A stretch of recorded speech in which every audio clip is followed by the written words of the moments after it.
I have a great example of how you can save not hundreds, but even thousands on custom furnishings and home decor for your home using Design Broker. Here's my step-by-step process of what we went through to land this incredible custom fountain for one of my clients. She emails us a link of this fountain and says, I actually want the larger size, but it's not in my budget. So I found this smaller size.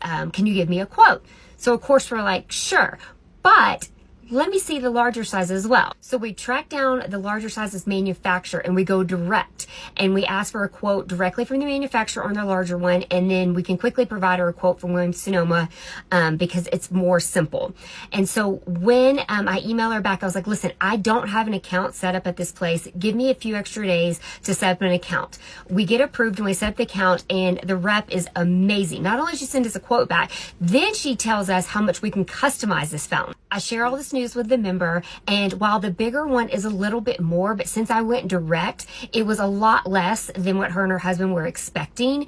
And so the idea that they could customize it and it wasn't as far as out of their budget as they thought, they got excited and took a few days to think about it. So the following week they emailed me back and they said, yes, I want to move forward with this quote. And so we went ahead and purchased the larger and more custom fountain on her behalf. And so this is just a great example. Not everyone works out like this because the shipping was even a little bit less than what we had thought, on how you can get even more than you think and have it more custom. Like, no one in LA is going to have this fountain that she has in her backyard, and I know everyone's going to be asking where she got it.